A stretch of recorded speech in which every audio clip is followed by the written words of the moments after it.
रसायन Maugham health centre मध्ये तुमचं स्वागत आहे। आज आपल्याकडे काही येते तिचं नाव जाणून घेऊया आणि तिला इथे यायच्या आधी काय काय त्रास होते आपण तिच्याकडून जाणून घेऊया। नमस्ते आई, तुझं नाव सांग। गुना घोगरे, रात्रीसला आणि सांधिवाताचा त्रास होता मला। तर पहिले मी पनवेलला एक्सरे काढला म्हात्रे डॉक्टरकडे, तर त्याच्यामध्ये काही निघाला नाही। तर मग त्याच्यानंतर त्याही गोळ्या दिला, त्या खाल्ला।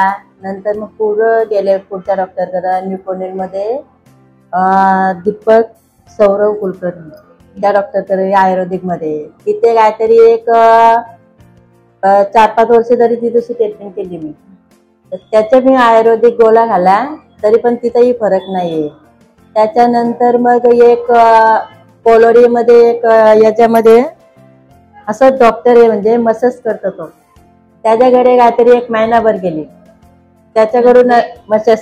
म्हणजे तू भरपूर ठिकाणी जाऊन आलीस। तर मग आपल्या या रसायनिक डिश मध्ये आपल्या जे सेंटर आहे याच्यामध्ये तुला आता इथे थेरपी घेऊन किती दिवस झाले, किती महिने झाले? आता हा 6 महिना चालू आहे। 6 महिना चालू आहे। तर इथे यायच्या आधी जसं तू आता म्हटलीस की सांधिवाताचा त्रास आहे, तर याच्यामध्ये काय आहे तुला एवढ्या 6 महिन्यामध्ये काय बदल झाला?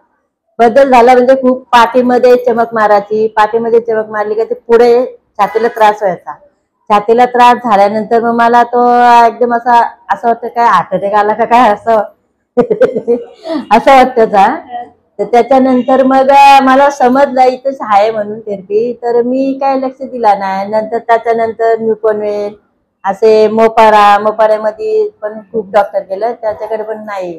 त्याच्यानंतर मग तिकडे ते गाव खेडेगाव आहे वाकडी म्हणून, लासला तिथे गेली। तिथे काहीतरी भरपूर बहुतेक चिकन पैसे घालवले, त्याच्या गोळ्या मी भारी होत्या आयुर्वेदिक मध्ये। नंतर मग मला समजला, माझी दीदी मला बोलली, म्हणजे मोठी बहीण, तर तू एवढं डॉक्टर करतो तुला काही फरक पडत नाही, तू थेरपीला जा। तर मग मी आली थेरपीला आली, तर मग मला जरा बरं वाटलं, म्हणजे असं ते पाठीतली चमक गेली माझ्या आणि पुढे पण त्रास होता छातीचा तो कमी झाला। आणि असे उभी राहिल्यानंतर जरा बरं वाटतं, कमरेला गॅप होती ती पण जरा बरी झाली। 2-2 पट्टे लावले तरी पण काय फरक नव्हता पडला, म्हणजे आता फरक पडला मला। मग आज जे तुला आणि मॉमस्टोन वगैरे पॅचेस वगैरे लावले होते साई, मॉमस्टोन पण आपलं आईकडे मॉमस्टोन सुद्धा आहे। तर मॉमस्टोन विषयी आई काय सांगतील? मॉमस्टोन कसा तुझ्या घरी तुझा त्याचा वापर करते? ते असं थोडी कुठे चमक आली, पाठीत आली किंवा छातीवर आली किंवा पोटात काय झालं, ऍसिडिटीचा त्रास आहे मला जास्त, तर त्या ऍसिडिटीला असं मी लावला नाही तर का थोडा मला फरक पडतो, म्हणजे म्हणजे अशी बाथरूमला वगैरे होता असे म्हणजे साप।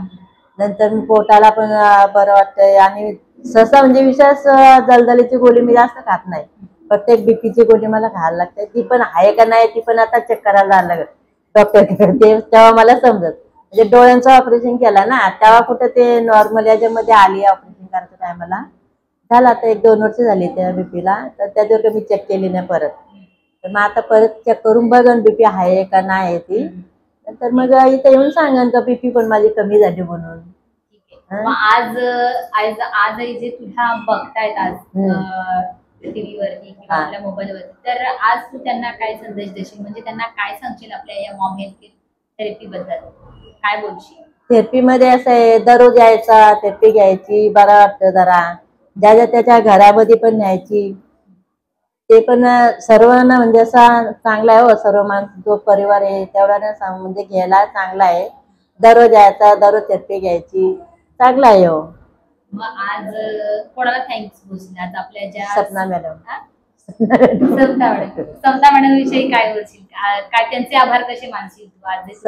सपना मॅडमने म्हणजे असं हे सर्व थेरपीचं हे आणलं थेरपीमध्ये, म्हणजे याच्यामध्ये सर्व लोकांना आनंद आहे, चांगला वाटतंय, त्याच्यामुळं आभारी आहे।